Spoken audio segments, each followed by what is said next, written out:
Hola, buenas tardes o buenos días. Es un placer estar aquí con todas y todos ustedes en esta actividad de Casa de las Américas. Mi nombre es Nelson Maldonado Torres. Trabajo con la Fundación Frantz Fanon y también dirijo el Instituto de Estudios Avanzados de Estudios Caribeños Críticos en la Universidad de Rutgers en Nueva Jersey, en los Estados Unidos. Soy de origen puertorriqueño, eh, y tengo muchas conexiones con la isla, y también tengo compañeras y compañeros en la isla que me están acompañando, dos de los cuales me están acompañando en este panel que se titula Decolonialidad en el Caribe y y acción teoría cimarrona. Este es uno de los dos paneles que vamos a tener durante este evento de casa, y el segundo se titula Insurgencias decoloniales en Puerto Rico hoy, de la huelga de estudiantes del 2010 hasta el verano combativo del 2019 y las secuelas en el 2020. Eh, pero antes de entrar en el panel, en este panel titulado de nuevamente de colonialidad en el Caribe y acción teoría cimarrona, quería permitirle y pedirle por favor a mis colegas y camaradas de Puerto Rico que se presenten.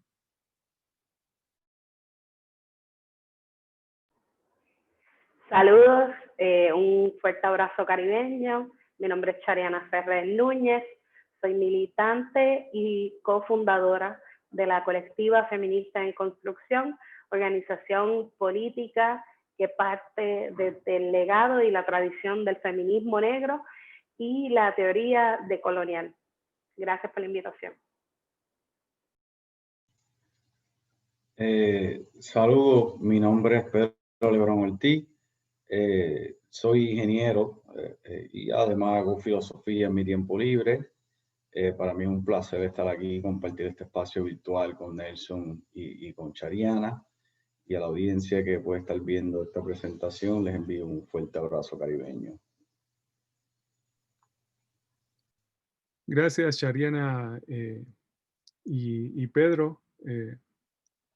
También quería darle las gracias a Camila Valdés León, directora de la casa, y también a Gabriela Ramos del equipo de Casa de las Américas por la gentil invitación y esta oportunidad de estar aquí con ustedes hoy. Voy a comenzar con una presentación corta sobre la decolonialidad en el Caribe y conectándola con el caso de Puerto Rico. Como sabemos, Puerto Rico es una colonia histórica y una colonia contemporánea, parte del territorio de los Estados Unidos, como también las llamadas Islas Vírgenes, eh, muy cerca también en el Caribe.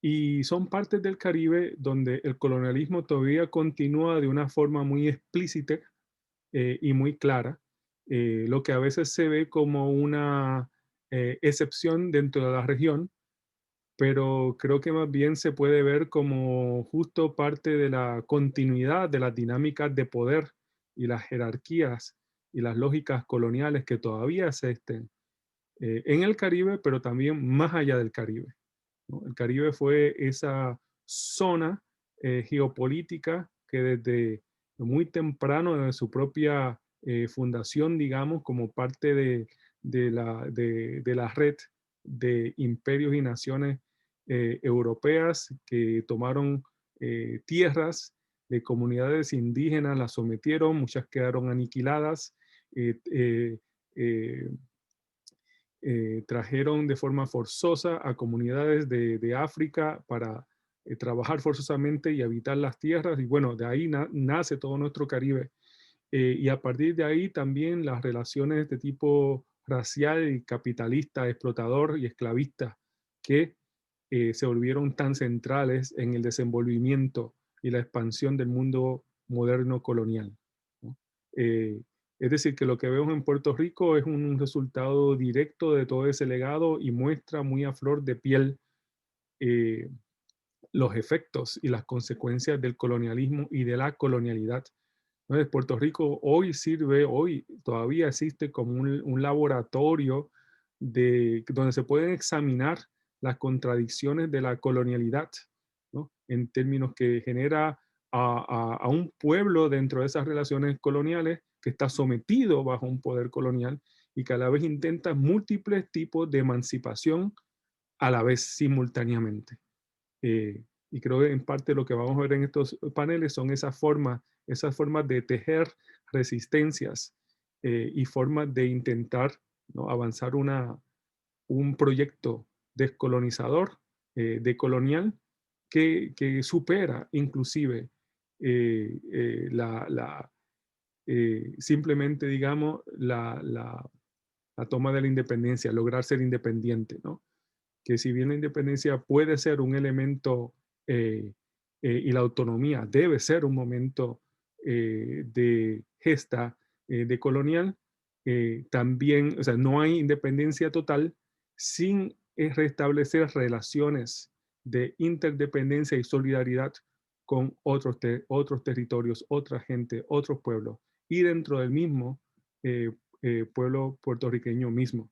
Y no es hasta que tengamos los conceptos, las ideas y las prácticas que nos permitan vernos y a cada una y a cada uno como seres que contribuyen a forjar una sociedad nueva, no es hasta que podamos construir esa forma de pensar y relacionarnos que vamos a poder realmente acceder a una dinámica de colonial. Y me parece a mí que distintas, múltiples prácticas que se han dado en la isla, en el Caribe, van justamente en esa dirección. Así que lo que quiero decir es que si bien el Caribe eh, existió como una zona, digamos, de prueba, este laboratorio para el poder colonial y la colonialidad en el mundo moderno, también ha sido una zona de gesta, de actividad de colonial, ¿no? Que también lleva siglos. En un escrito reciente titulado El Caribe, la colonialidad y el giro decolonial, justamente cuya primera versión, de hecho, la presenté en La Habana hace 2 años, y donde también coincidimos Chariana y Pedro, que aquí se encuentran en este panel, eh, pues planteo 3 dimensiones del giro decolonial.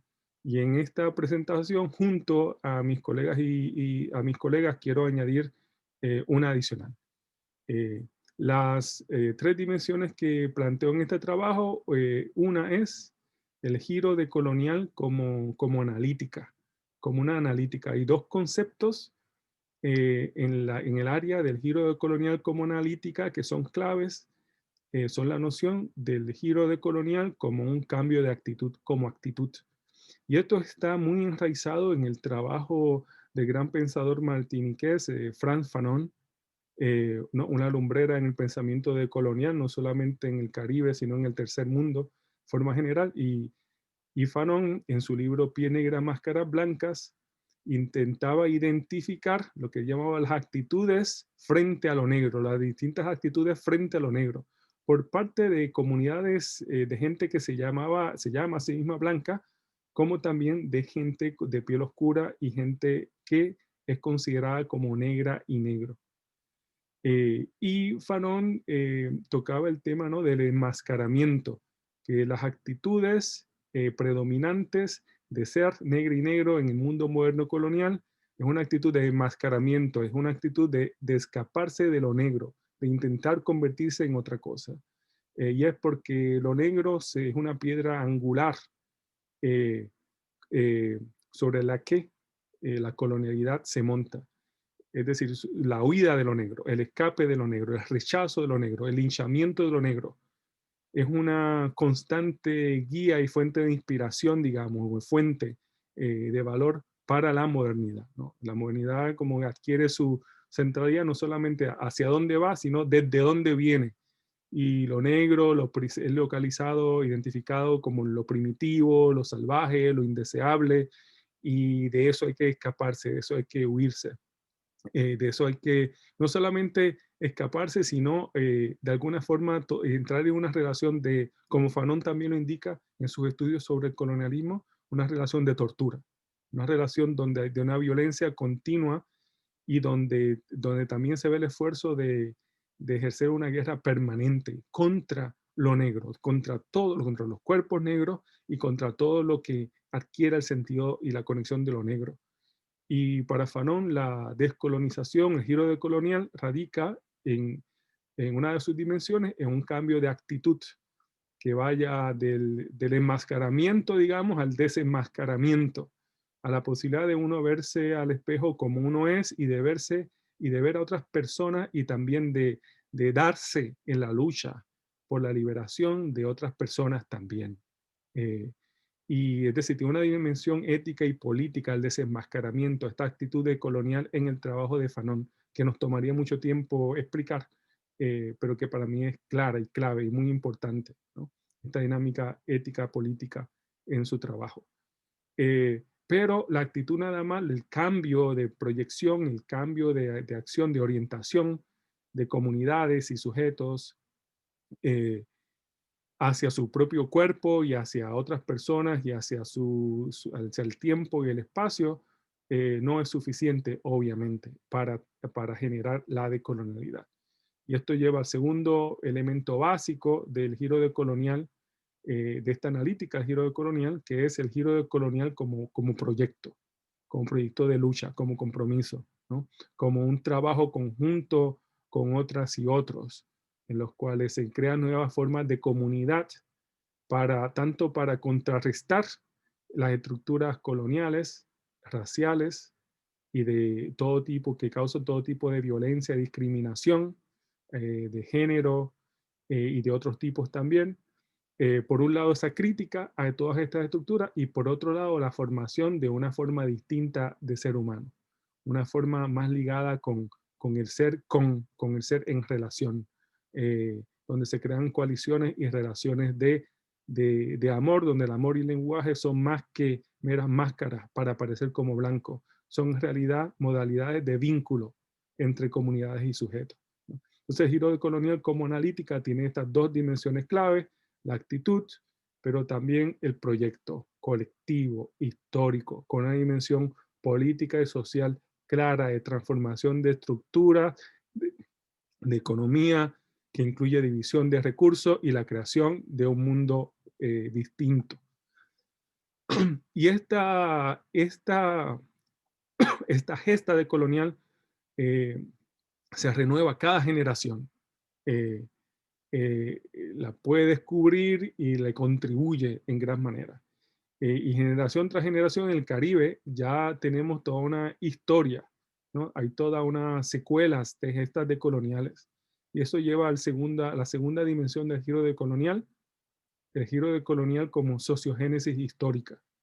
Sociogénesis también es un término que estoy tomando del trabajo de Fanon, de Pies Negras, Máscaras Blancas, y Fanon se refiere con esto a la imbricación entre la subjetividad y la socialidad y las estructuras sociales, ¿no? Entre lo colectivo, lo individual y lo estructural. Como ninguna de estas áreas, aunque tienen cierta relativa autonomía, están completamente cruzadas. Y por tanto, esto quiere decir que eh, para transformar el mundo hay que transformar la subjetividad, la colectividad y las instituciones que existen en el mundo. Las tres cosas eh, tienen que ser transformadas, criticadas, transformadas, renovadas. Eh, y esto se ha dado, por ejemplo, en el Caribe desde el mismo comienzo de la colonialidad, los movimientos de resistencia ante el colonialismo, la conquista, en la plantación, eh, todos estos movimientos que buscan afirmar otro tipo de vida y que presentan a la modernidad, colonialidad como un problema grave a ser superado, eh, son justamente parte del legado que hoy tomamos para continuar la colonialidad. Y son parte, digamos, central de esa sociogénesis histórica, ¿no? De una conciencia decolonial que se ha ido forjando generación tras generación en distintos movimientos y lugares. Queda mucho por hacer en términos de identificar todos estos lugares y darle su propio, ¿no? Su mérito, tanto teórico como histórico y de otro tipo. Eh, Y uno de estos lugares donde se dio una gran lucha contra la colonialidad fue justamente la Revolución Haitiana de 1804, que justo es la primera gran independencia en los países de América Latina y el Caribe, eh, y sin la cual hubiese sido muy difícil que hubiesen habido otras independencias por la ayuda que Petión, líder de Haití, le dio a Bolívar, por ejemplo. Pero también es importante señalar cómo la revolución haitiana se concibió desde un momento como una reivindicación de lo negro y también como una forma de afirmar la vida de la diáspora africana y de las habitantes y los habitantes en África. Es decir, la revolución haitiana no era meramente una revolución específicamente de Haití, ni tampoco solamente de el Caribe y las Américas, sino también tenía una perspectiva global. Y estas son dimensiones de la decolonialidad que son todavía cruciales hoy y que seguimos tomando. Pero en el Caribe también, no solamente se dio esta primera gran revolución, y fue la gran revolución, digamos, organizada por personas de África, algunas de las cuales apenas llevaban todavía, eran de la primera generación traídas de África, eh, y otras con una experiencia mayor en términos de confrontación con la esclavitud, juntas se unieron para llevar a cabo esta gran revolución. Y conocemos por demás las consecuencias que ha tenido que pagar Haití por este gran atrevimiento hasta hoy. Pero el Caribe también fue partícipe de la segunda gran ola de independencia en el siglo XX, cuando se unió a países de África y de Asia, ¿no? En buscando la independencia, sobre todo de antiguos imperios como el Imperio Británico y también el Imperio Francés. Y de ahí justamente es que salen esa resistencia al imperialismo francés, es que sale un Fanon, es que sale un Césaire, es que salen otras pensadoras y pensadores, tanto del mundo británico en el Caribe, de esa extensión británica, como de la extensión francesa, ¿no? Es un renovado discurso crítico que todavía continuamos intentando entender a profundidad hoy. Así que cuando se habla de decolonialidad en el Caribe, no es algo que es una importación al Caribe o a islas como Puerto Rico, a Cuba, a otras partes del Caribe, sino que es una forma de pensar y de actividad que ha sido crucial eh, desde muchísimo tiempo y que todavía intentamos entender por completo hoy. Y de una forma más estrecha, el giro de colonial puede verse, ¿no? Y a veces se liga al trabajo del gran sociólogo peruano Aníbal Quijano y de varias intelectuales y varios intelectuales que hemos estado en diálogo con él. Tuvimos el privilegio de estar en diálogo con él y de ayudar a desarrollar distintas dimensiones de lo que él llamó la colonialidad y la colonialidad del poder.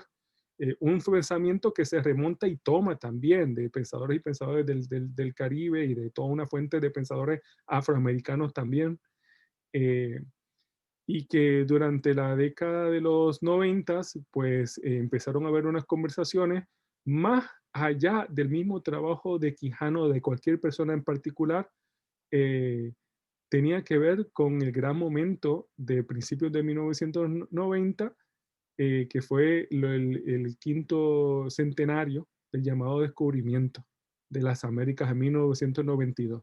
Y yo no creo que se pueda entender este pensamiento que se llama colonialidad, de pensamiento de colonial más reciente, sin comprender el efecto de esa ola de crítica y movilización, sobre todo indígena, pero también de movimientos de afrodescendientes en las Américas y también de movimientos indígenas en otras partes del mundo, como Australia y Nueva Zelanda, etc. Cuestionando la noción de descubrir y la noción de que la llamada conquista y colonización trajeron la civilización, ¿no?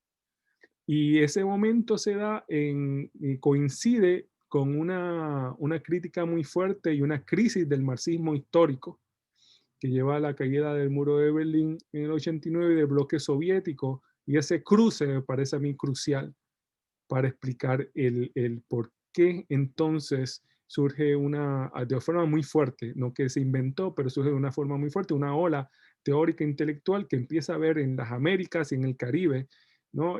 Bases fundamentales para entender la modernidad, el capitalismo y el racismo, y distintas formas de discriminación que han sido cruciales para las formas en que se organiza la sociedad en la modernidad.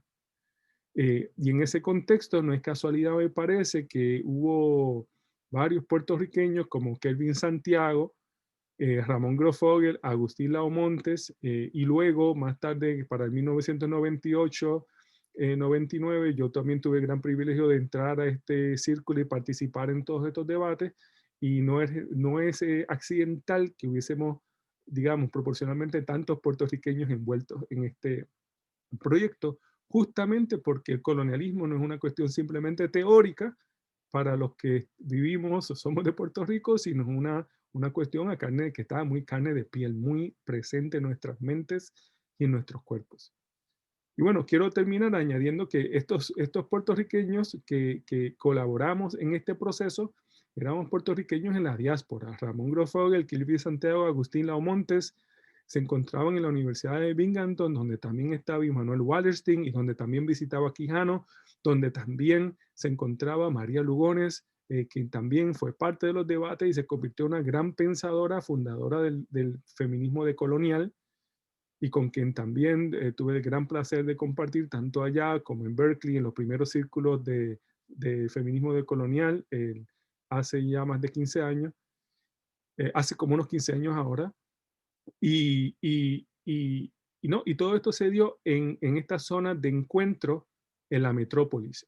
Y esto no es nuevo, que sea en las metrópolis de los imperios, donde varias comunidades decolonizadas, colonizados, de lo que ahora llamamos gente del tercer mundo, nos encontremos y por ahí explotemos distintas dimensiones críticas, recogiendo pensamiento crítico y pensamiento creativo de las distintas regiones donde venimos, distintas intuiciones y explotándolo de una forma.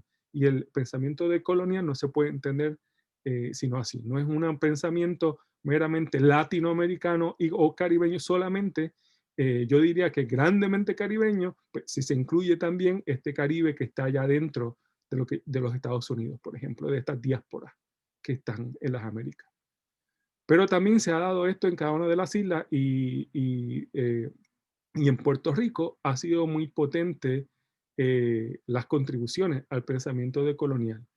Y hay tres dimensiones que en estos dos paneles vamos a estar eh, eh, subrayando. Y una de ellas que nos interesa comentar más de lo que se ha hecho hasta ahora es las contribuciones al pensamiento de la acción decolonial por parte de activistas en la huelga estudiantil de la Universidad de Puerto Rico en el 2010. Fue una huelga fundamental que hoy en día se conoce como la huelga más larga en los Estados Unidos, incluyendo sus territorios. Y es significativo que la huelga anterior más larga en los Estados Unidos fue una huelga de coalición de estudiantes llamados de color, negras, negros, indígenas, chicanas, chicanos, asiáticos, asiáticas, que fue en la Universidad de San Francisco y en la Universidad de California en Berkeley en el 1969. Entonces, no es casualidad que estas protestas estudiantiles hayan sido las más de más larga duración por parte de estudiantes de color y por sujetos estudiantes en una colonia de los Estados Unidos. Y aquí tenemos el gran privilegio de contar, vamos a contar con una veterana y un veterano de esta huelga donde van a estar apuntando más al respecto. Otra de las actividades de las actividades, digamos, decoloniales que se están dando no en la diáspora, sino justo en la isla misma, en la colonia, es la actividad feminista de la colectiva feminista en construcción. Y aquí tenemos a Shariana Ferrer, que es tanto veterana de la huelga como miembro cofundadora, como ella ya lo dijo, de la colectiva. Y también ligado a esto, estamos viendo el resurgimiento de un tipo de pensamiento y acción que se llama a sí misma como cimarrona. Un pensamiento y acción cimarrón. Es una actividad cimarrona. Y tenemos tanto a Shariana, que ha teorizado al respecto, y también junto a la colectiva está organizando actividades relacionadas al pensamiento cimarrón. Y también tenemos a Pedro Lebrón, que ya ha escrito todo un libro sobre el tema, que además de ingeniero es filósofo y ha escrito al respecto y lo ha hecho en diálogo con lo que se ha dado, como lo que ha sido el resultado de esta huelga de 2010 estudiantil, pero también mirando y admirando muchas de las actividades que la colectividad feminista en construcción ha hecho. Entonces, esto le da un panorama también un poco de lo que va a continuar en este panel y del próximo panel que vamos a tener después con nuestro compañero también veterano de la huelga y con nuestras compañeras de la colectiva feminista en construcción. Entonces, sin añadir más, le paso el batón a nuestra camarada Chariana Ferrer Núñez. Muchas gracias, Nelson, por la introducción y también por el contexto al cual nos convocas en este panel. Pues, si vamos a hablar de la huelga de la UPR del 2010 y 2011, como un punto de partida, para mí es importante situar el contexto y algunos de esos elementos que se dan en la huelga. Una huelga en defensa de la educación pública y particularmente en defensa de las exenciones de matrícula para que aquellos estudiantes del cuadro de honor, de atletas, que brindan algún tipo de talento adicional a la universidad, más allá de ser estudiantes, puedan continuar o pudiesen continuar sus estudios. Para mí, la huelga en el 2010 implicó mucho sacrificio y sobre todo una toma de conciencia que de no haber participado en ese proceso, dudo mucho que estaría donde estoy ahora mismo. Y es que para mí y para muchas como yo, la huelga implicó una huida, un espacio de fuga en todo lo que estaba ocurriendo en el país alrededor. El año previo a esta huelga, meses antes, se había aprobado la Ley 7 en el gobierno que dejó sobre 30.000 empleados y empleadas públicas cesanteados. Así que vemos un contexto donde hay una, digamos, una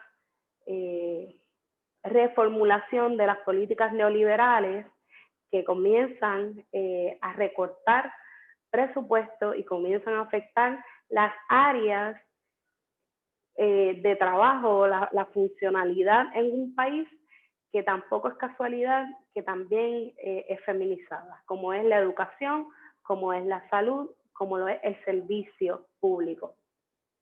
Entonces, en esa huida de encontrarnos con otros y para lo que fue, en mi caso, ese surgimiento de activismo, de trabajo político, una de las cosas que para mí marcó mucho esa experiencia fue el comenzar a romper con las lógicas de una producción capitalista donde bien se ve la educación como un privilegio y no como un derecho y algo que debe ser accesible para la mayor parte del país. En esta toma de conciencia y las formas, ¿verdad?, en la que se llevó a cabo y se materializó esa huelga fue la ocupación del recinto principal de la universidad, el recinto de Río Piedras, y luego, posterior a esa ocupación, se dieron otras ocupaciones en los otros 10 recintos restantes del sistema UPR.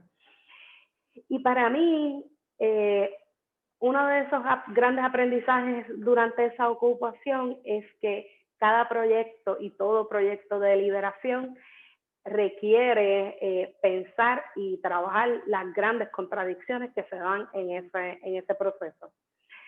Si bien podemos decir que en esa ocupación en el recinto estábamos optando por formas otras de construir, de hacer, de articular nuestra lucha como parte de ese movimiento estudiantil que quería no tan solo cerrarse, sino desde esa toma incidir en el país, utilizando el espacio de la universidad como una punta de lanza que generara a su vez otros procesos en el país, desembocando en grandes luchas por justicia, por la justicia. En ese espacio y en esa burbuja que se va creando, quizás pudiésemos ver esa ocupación del recinto como hasta un palenque, por utilizarlo y manejarlo en clave cimarrona. Comienzan a generarse a su vez esa colonialidad, choques internos en esa escapada, diferencias y conflictos que a la vez reproducen todo ese exterior que intentábamos incidir en el país. Y estoy hablando de violencia sexista, homofóbica, racista, clasista, incluso hasta toda una gama de la burocratización en los procesos de toma de decisiones al interior del movimiento estudiantil. Así que vemos cómo ese espacio de articular, como indiqué, formas otras de hacer política, a la vez estaban marcados por los procesos en los que ya veníamos, las organizaciones políticas a las que estábamos militando, y se generaron grandes choques entre esta experiencia. Y para mí, viéndolo ahora y pues claro, pudiendo reflexionar al respecto, fueron esos procesos y esas experiencias lo que me motivó a continuar buscando ese espacio propio, desde donde articular, desde donde luchar, desde donde incidir. Y justamente posterior a la huelga de la UPR, milité en una organización socialista, estuve participando en un partido político de trabajadores, estuve colaborando con organizaciones feministas, organizaciones comunitarias, y en esa búsqueda de cuál es ese espacio propio, ¿verdad? En ese ejercicio de cimarronaje, de buscar, de salir, de tratar de encontrarme con otras, un poco ahí es que se empieza a gestar lo que ahora llamamos, y es el espacio propio, que es la Colectiva Feminista en Construcción. Una organización política que surge desde unas rupturas con la normalidad y las maneras de hacer trabajo político en el país, que sí encontramos en el legado del feminismo negro y en la larga tradición radical de los movimientos de liberación negra, afro, caribeña, unos espacios y unas tomas, una toma de conciencia que estaba ciertamente muy vinculada a nuestras necesidades, el vernos reflejados no tan solo en la teoría, sino en las maneras de impulsar cambios importantes, cambios sistemáticos, y optar definitivamente por un desmantelamiento de esa matriz de opresión. Y pues con ello y con ese trabajo que se ha ido gestando y que hemos a la vez desde la colectiva tenido que trabajar con las tensiones internas, tenido que trabajar con las contradicciones, teniendo que lidiar con las maneras en las que reproducimos esa violencia y se reproduce esa colonialidad. Desde ahí, desde esas tensiones, emerge un proyecto decolonial que busca un poco resolver esos problemas y esos dilemas, no tanto para el interior de la organización, sino también empujar ese exterior. Y es por eso que hemos estado en estas últimas discusiones pensando y un poco tratando de articular lo que queremos apalabrar como un cimarronaje feminista caribeño, que parta de las siguientes nociones, ¿verdad? Cimarronear ese quehacer feminista implica posicionar dos premisas que han estado un poco cimentadas en proyectos de liberación a los que nosotras entramos en colaboración, pero sobre todo en conflicto.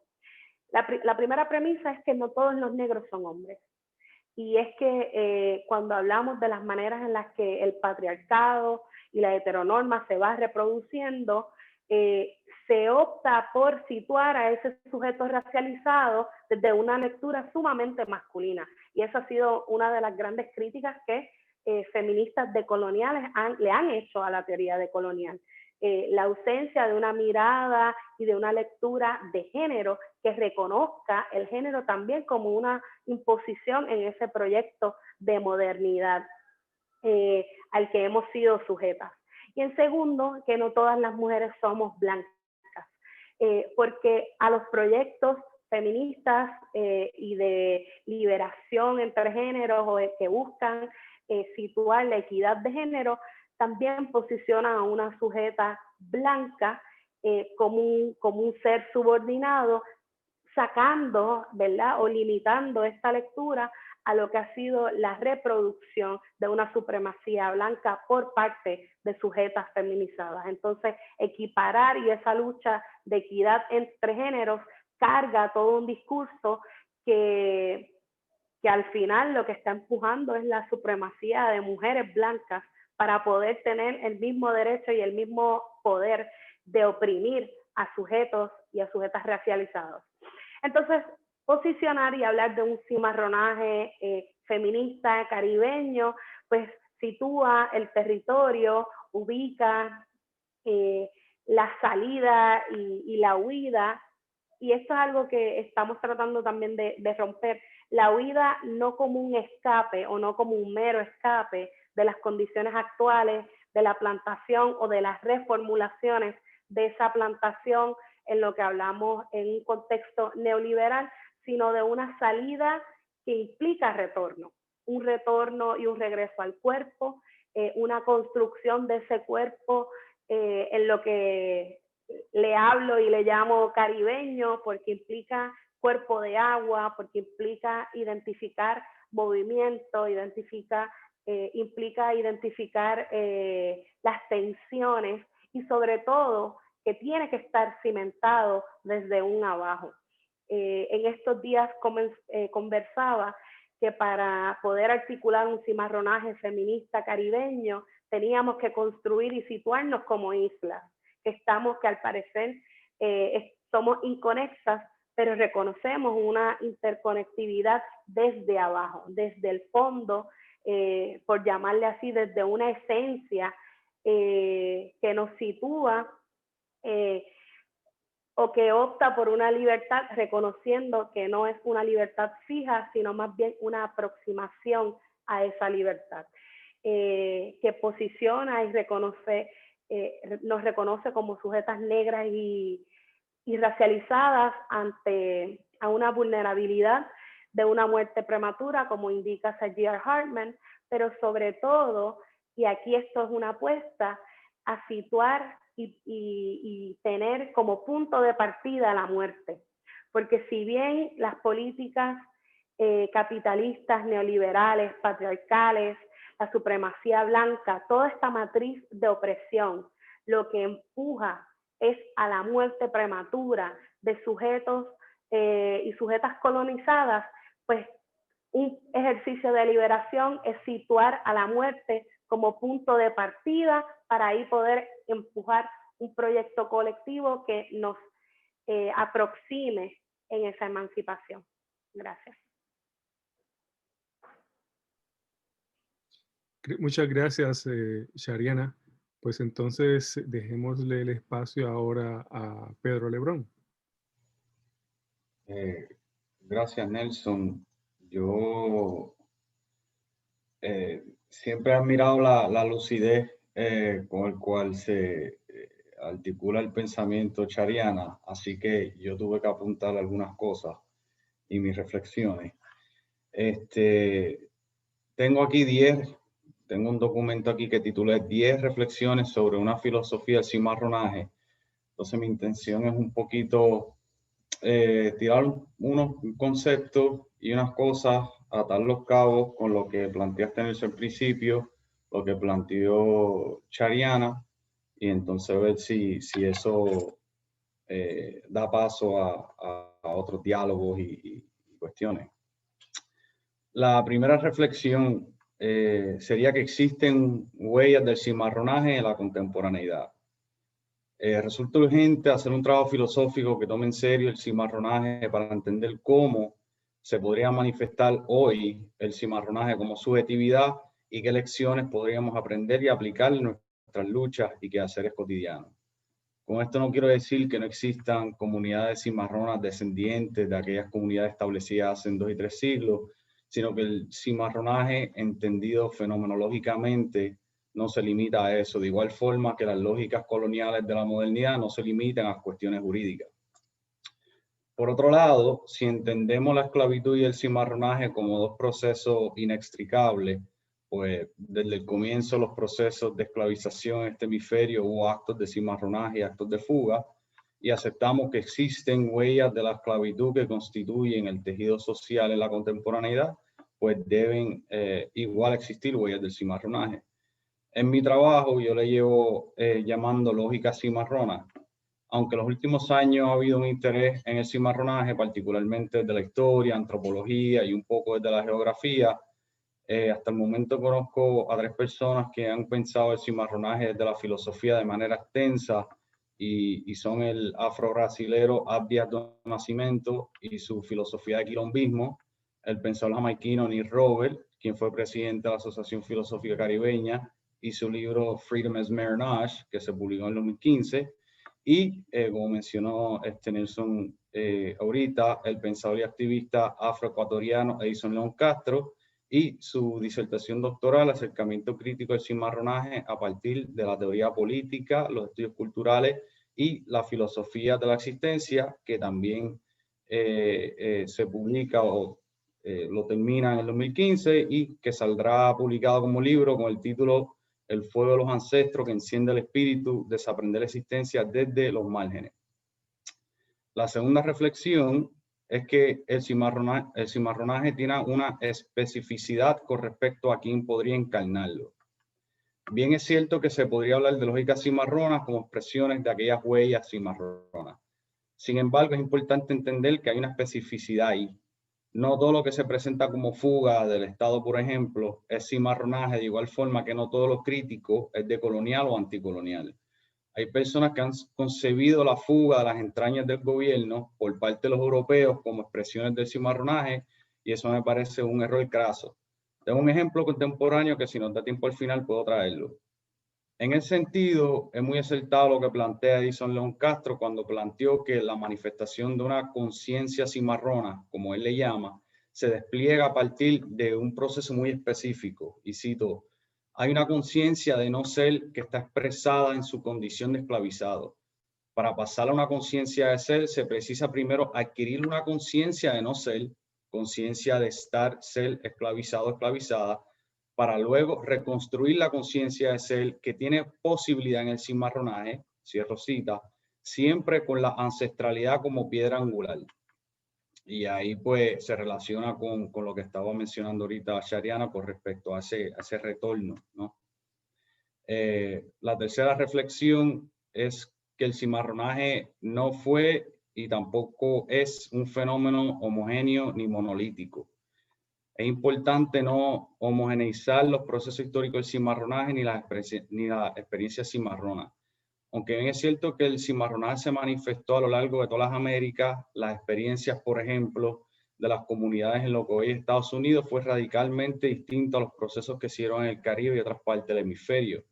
Incluso el cimarronaje en lo que son los Estados Unidos se ha quedado al margen en las investigaciones historiográficas hasta como los últimos 10 años. La historiadora Sylvian Diouf planteó que eso se debe a que los y las cimarronas en Norteamérica aparentemente tenían una menor combatividad que en otras partes y por eso no hay tanto material en los archivos coloniales. Incluso en lo que se conoce como el Great Dismal Swamp, que queda en el sur de los Estados Unidos, se dio todo un trabajo arqueológico para tratar de conocer las comunidades que vivían allí. El punto 4. El cimarronaje se manifiesta colectivamente, pero también de manera individual. Siguiendo la misma línea de lo anterior, es importante recordar que el cimarronaje no se caracterizó solamente por el establecimiento de comunidades amplias como un palmare. Por ejemplo, hubo muchos actos de fuga que se dieron de manera individual o en pequeños grupos. Por ejemplo, el cimarrón Esteban Montejo había dicho lo siguiente, y cito: la verdad es que yo vivía bien de cimarrón, muy oculto pero cómodo. Ni de los propios cimarrones me dejaba ver. Cimarrón con cimarrón vende cimarrón. Muchas cosas no las hacía. Por mucho tiempo no hablé una palabra con nadie. A mí me gustaba esa tranquilidad. Otros cimarrones andaban siempre de 2 o 3, pero eso era un peligro porque cuando llovía el rastro de los pies se quedaba en el fango. Así cogieron a muchos grupitos bobos. Cierro cita. Y ahí están las contradicciones también en los procesos de liberación que estaba comentando Chariana.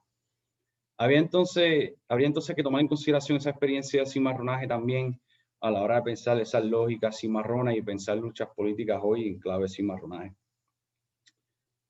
Punto 5. El cimarronaje podría albergar el potencial de reconstruir lazos ontológicos con la tierra. Ciertamente los pueblos indígenas de este hemisferio tienen una relación con la tierra que escapa la racionalidad de la modernidad colonialidad. El filósofo cherokee Brian Bellhart habla de un lazo ontológico con la tierra del cual se despliega la subjetividad indígena y sirve de baluarte contra la colonialidad del ser.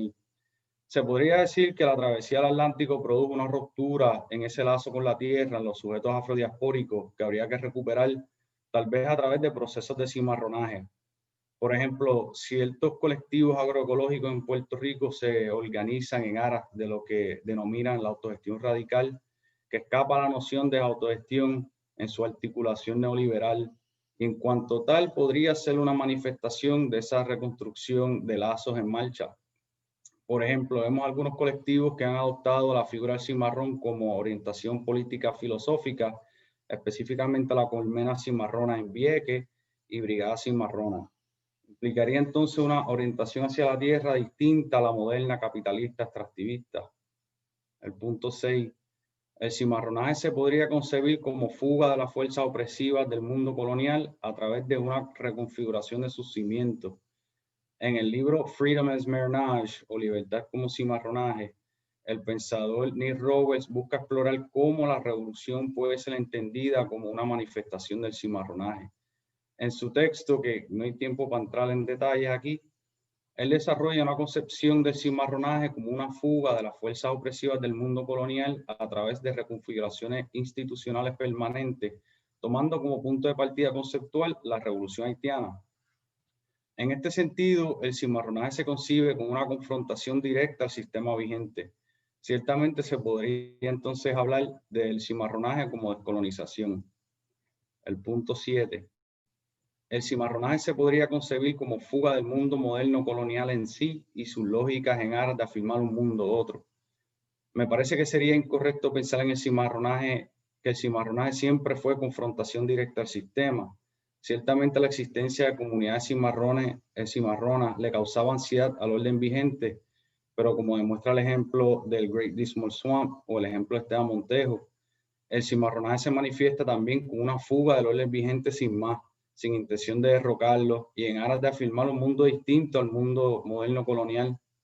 En este sentido, estoy de acuerdo con lo que planteó Yudequi Espinosa Miñoso y Seleni Rodríguez, que en el cimarronaje, y cito, había una resistencia a la internalización del mundo blanco, heterosexual, capitalista, patriarcal y cristiano, para en cambio optar por la afirmación de un mundo propio. Cierro cita.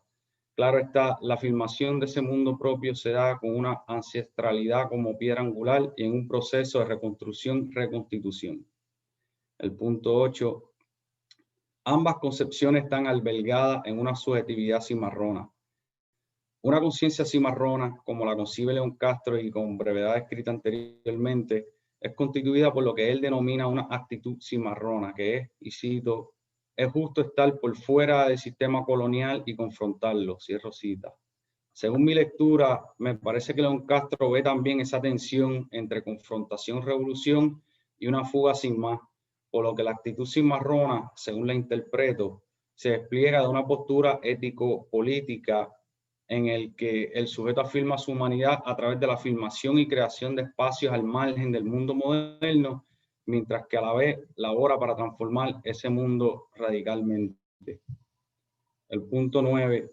De una subjetividad cimarrona se despliega una praxis que se manifiesta como confrontación al Estado moderno colonial, pero también como fuga de ella. En ese sentido, me parece que el cimarronaje se podría manifestar como proyectos de autogestión, movimientos políticos en el que se confronta al Estado, proyectos de apoyo mutuo, etcétera, en cuanto los proyectos no se suscriban a las lógicas coloniales modernas neoliberales. Pero me parece que si seguimos el concepto de la mutación del cimarronaje que Leslie Manigat planteó que ocurrió y dio paso a la revolución haitiana, habría que llevar a cabo una praxis en ambos frentes. Y es sobre ese punto, esa reflexión que veo que me hace pensar mucho en el cimarronaje, la praxis política de la COLE, sin buscar definirla, pero me provoca pensar en el cimarronaje en ese sentido, a través de la manera en que confrontan el Estado por un lado, pero también cultivan un espacio al margen, bajo otras lógicas. El último punto, el cimarronaje como política radical podría ser esencial al pensar en la descolonización en tiempos del antropoceno y el piroceno. Este tema llevo hablándolo con una amiga y colega, la antropóloga puertorriqueña Adriana García López, que recién publicó un trabajo en el que se está tratando de pensar en cómo se ve la descolonización en tiempos de cambio climático, deforestación masiva, en fin, la destrucción de la tierra. Ciertamente la soberanía nacional y demás es fundamental, pero ¿seguirá eso igual de importante cuando suba el nivel del mar, sumergiendo un tercio del territorio de la isla grande de Puerto Rico, o cuando sigamos siendo atravesados y atravesadas por huracanes como Irma y María? ¿Acaso habría que pensar, como ella lo plantea, en un cimarronaje ecológico para sobrevivir esos procesos? De igual forma, podríamos pensar en lo que yo llamaría un cimarronaje tecnocientífico. En fin, habrá que pensar en el cimarronaje como una política radical con nuevas formas de organización territorial, particularmente en el Caribe, que va bien atado a lo que comentaba Chariana, y al final, con respecto a concebir el cimarronaje feminista caribeña, que es fundamental, que tenemos que situarnos como isla, ¿no? Y nada, lo dejo ahí. Muchas gracias, Pedro. Pero si me permiten, quisiera hacerle un par de preguntas o comentarios.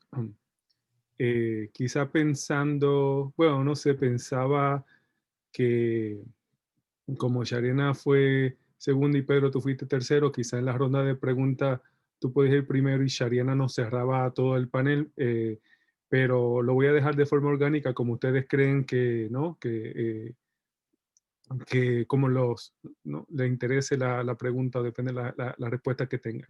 Y es con respecto a la noción que presentaba todos hemos hablado de la huida. Hay distintos de huidas a distintos tipos de lados. Inclusive está la huida colonial misma, la huida de lo negro, ¿no? La huida que me tengo que alejar de todo lo negro. Y el cimarronaje sería un poco como la oposición, ¿no? El lado, todo lo contrario, este tipo de huida. Es huida de la colonialidad, es huida de lo colonial, pero no solo huida, ¿no? No solo huida. Sharina hablaba también de retorno. Y que quizás el punto de partida para la huida es la muerte. Y yo quería preguntarle a ambos sobre el rol, no solamente de la muerte, ¿no? Están unas dimensiones fundamentales humanas, y otra dimensión fundamental humana es el amor, ¿no? Y a veces se dice, ¿no? Que el amor puede vencer a la muerte o vencer a la guerra, etcétera. Creo que unas dimensiones casi irreducibles que tienen estos aspectos de la vida. Y yo, la experiencia privilegiada que he tenido de compartir con las compañeras de la COLE, de la Colectiva Feminista en Construcción, me parece a mí eh, que la COLE, como yo la veo, es un proyecto, digamos, un proyecto de amor, es un proyecto de amor, es un proyecto de solidaridad, es un proyecto donde compañeras vienen se nutren de ellas, se forman relaciones productivas donde se sostienen ellas mismas y donde permiten movilizar a otras y a otros en contra de un Estado colonial y de la colonialidad, de lógicas coloniales. Entonces me pregunto si el cimarronaje también se puede ver no solo como huida, ¿no? Como salir de un lugar o escapar de un lugar, eh, y la dinámica de huida y retorno, sino también, y quizás esto un poco lo que Sariana también indica con el retorno, pero visto de otro lado, como ida, es decir, como el punto de llegada, el punto de llegada. Una cosa es de donde estoy saliendo, pero hacia dónde voy. Y digamos, estoy saliendo de la plantación, pero entonces me encuentro en la comunidad cimarrona o en la colectiva, en la comunidad nueva, y estando en esa comunidad, quizá nos damos cuenta de que si bien nos inspiraba a huir de algo, era huir para algo, ¿no? Que había algo que nos motivaba, y quizás eso se puede caracterizar de una forma, de nuevo, más, Farón hablaba de lo positivo y lo negativo, ¿no? Lo negativo de qué me alejo, y lo positivo hacia dónde voy. Y me pregunto si de lo que me alejo es de esa muerte, y quizás más de la muerte, de la tortura, de la violencia, ¿no? De mantenerte vivo para castigarte todo el tiempo y humillarte. Eh, pero el hacia dónde voy está también desde el principio. Lo encuentro en la comunidad, pero está desde el principio motivándome. Y por eso es que no me suicido, por ejemplo, ¿no? Quiero encontrarme un mundo con otras y otros. Entonces, bueno, le comento este otro lado a ver si se puede ver el cimarronaje desde el punto de llegada a una comunidad. Ahora, esa comunidad, como sabemos, las comunidades cimarronas eran también contradictorias. Las contradicciones que Shariana apuntó en la huelga, esto es muy importante, que lo que es la colonia, y lo hay en las colonias y en los países independientes de América Latina y el Caribe y en todos lados. Y también en las comunidades cimarronas habían estas contradicciones. Entonces me pregunto, Shariana, también, bueno, Pedro, si nos puedes comentarle estas contradicciones, porque tú has estudiado también esto históricamente, pero Shariana, cuando hablas de, no sé, cimarronear el saber feminista, bueno, que también valdría, y es lo que me parece a mí que la colectiva también está haciendo, es feminizar y decolonizar el cimarronaje. Es decir, estar seguro y seguras que el cimarronaje deja de ser tan contradictorio, tan ambiguo, y de que se ejercitan o se potencian las dimensiones más radicales de ese cimarronaje. En una dirección de amor contra la muerte colonial y no procapitalista o procolonial. Esos son algunas ideas que me surgen al escucharlos, eh, y a escucharlo, qué piensan. Y por ahí, como tenemos tiempo limitado, pues por ahí quizás lo cerramos, a menos que ustedes tengan alguna pregunta también, o por supuesto la atendemos. ¿Quién gusta ir primero? Pedro, ¿nos dices algo? Y Shariana no nos cierra, porque ella puede respondernos a todos. Vale. Pues yo creo que el proceso de cimarronaje, como cualquier, diría yo, proyecto anticolonial, proyecto de liberación, hay una paradoja ahí, ¿no? Y eso Fanon también lo hablaba. Él tiene esta cita que a mí me fascina, que él dice: en una lucha feroz estoy dispuesto a sentir el estremecimiento de la muerte, la extinción irreversible, pero también la posibilidad de la imposibilidad. Y entonces a mí me parece que ciertamente en el cimarronaje es una praxis para afirmar la vida, pero a la misma vez está arriesgando la vida, ¿no? Y entonces es un proceso en el que uno se fuga de esta tanatopolítica, estas políticas de muerte, ¿verdad? Que estabas hablando al principio y que Shariana también estaba comentando, pero a la misma vez está arriesgando la vida, ¿no? Pero entonces tiene, como plantea Fanon ahí en esa cita, tiene la posibilidad de limitar la muerte a una mera posibilidad, ¿no? Y entonces es una paradoja que también apuntaba Huey Newton, ¿no? Con su concepto de suicida revolucionario, ¿no? Es o aguantar lo que venga del Estado y esas lógicas de muerte, o las enfrento aunque me traiga la muerte, Y a mí me parece que históricamente en el cimarronaje también se dio, era precisamente eso. Y de igual forma, definitivamente en los procesos cimarronajes históricamente hubo unas contradicciones violentas. Por ejemplo, una de las herramientas que me parece fundamentales que tenían particularmente las comunidades cuando se estaban en su momento incipiente era la implementación de la pena capital, ¿no? Llegaba un sujeto fugado a la comunidad y tenía que pasar como una especie de probatoria. Y se iba del palenque al quilombo antes que pasara esa probatoria, lo cazaban y lo mataban. Pero era una cuestión de sobrevivencia también, por miedo a que llegara alguien y después volviera a la plantación porque se arrepintió y entonces que choteara, ¿no? Que los delatara. Que incluso cuando ciertas comunidades cimarronas llegaron a unos acuerdos con los gobiernos coloniales, de las primeras cosas que hicieron esos gobiernos coloniales fue eliminarles eso, ¿no? Decirle, no, no, solamente el Estado colonial puede ejercer la pena capital. Que entonces, y ciertamente después de un tiempo, las estructuras de gobernación, por así decirlo, los palenques fueron cambiando, modificándose, y el poder político se fue como difundiendo a través de otros mecanismos y otros procesos, pero ciertamente unas cuestiones autoritarias en las comunidades cimarronas que, pues, que también hay que hablarlas, ¿no? A la hora de hablar filosóficamente del cimarronaje, me parece. Gracias, Pedro. Entonces dejamos a Shariana. Gracias. Pues mira, yo creo que como comentarios no finales, porque esto es algo continuo y probablemente seguiremos pensando y reflexionando juntos.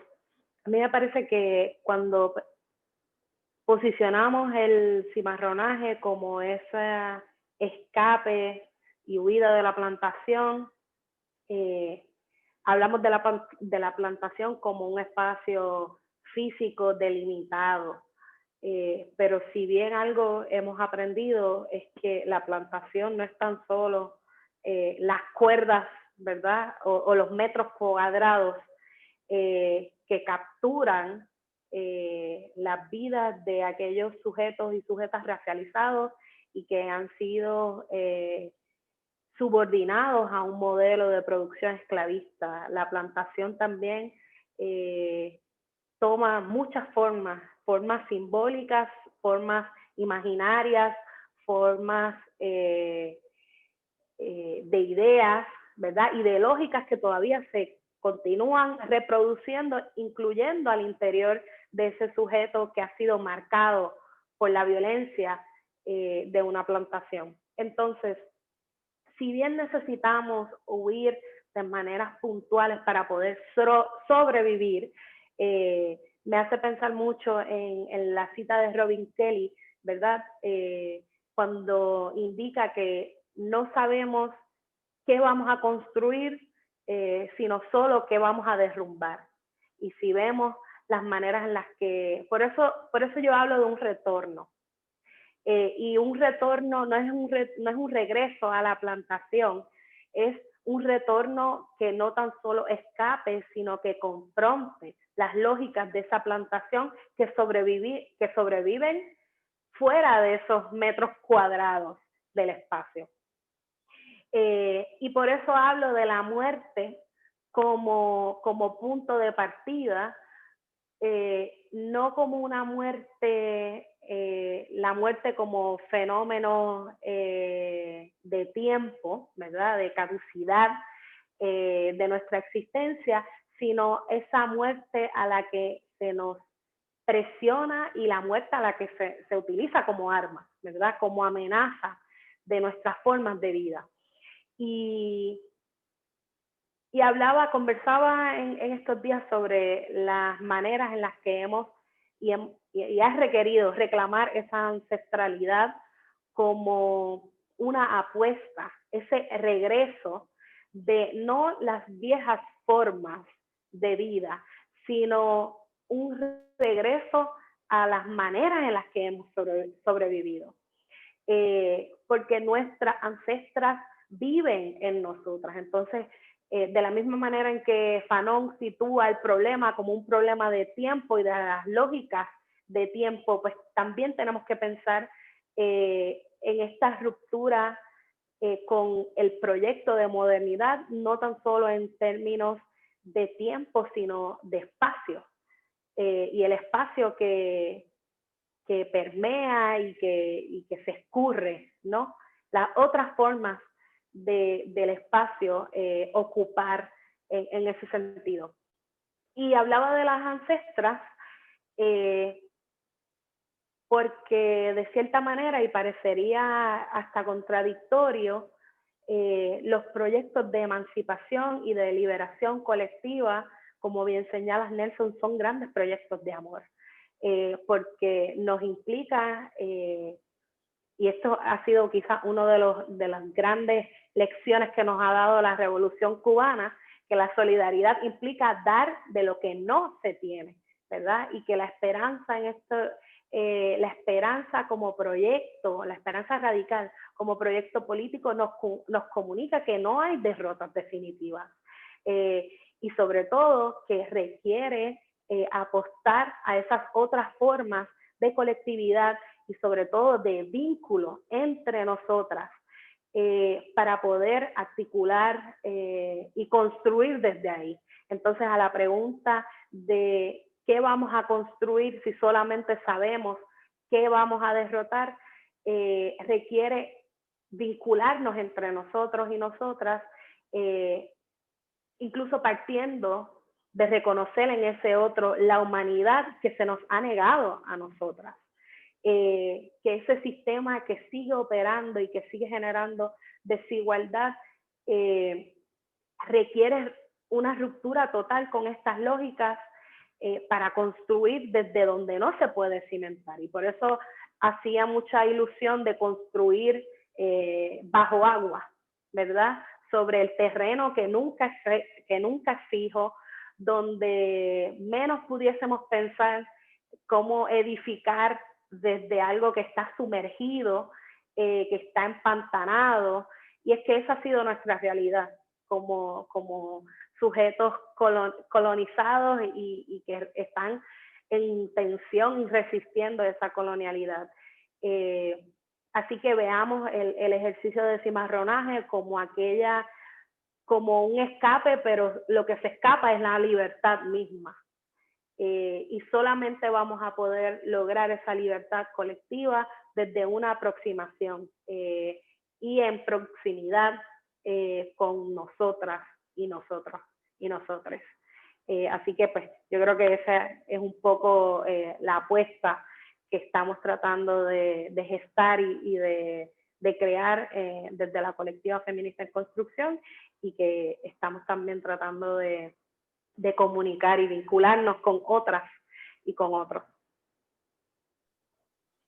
Muchas gracias, Shariana. Creo que esas palabras tan agudas y conmovedoras y profundas eh, son una forma ideal de cerrar este panel. Nada más subrayo, también aprovechando la forma en que acentúas la importancia de crear vínculos y también tu observación sobre la Revolución Cubana y lo que hemos aprendido de ella, que también hay unos vínculos históricos muy largos entre Puerto Rico y Cuba, y que este pequeño ejercicio de intercambio sea uno más entre muchos otros por venir, que sigamos construyendo juntas y juntos. Gracias, Pedro, gracias, Shariana, y gracias a Casa de las Américas por abrirnos este espacio. Vamos a tener un segundo panel titulado Insurgencias decoloniales en Puerto Rico hoy, de la huelga de estudiantes del 2010 hasta el verano combativo del 2019. Este verano combativo se refiere a las manifestaciones en Puerto Rico que culminaron con la salida, la renuncia del gobernador Ricardo Rosselló, y que han continuado en múltiples acciones tales como la lucha por crear un estado, que se declarar un estado de emergencia sobre la violencia de género, un tema en el cual la colectiva feminista en construcción ha tomado un rol protagónico junto a otras organizaciones con las que también se vinculan y cooperan. Muchas gracias y bueno, ojalá nos veamos en el próximo panel. Hasta luego.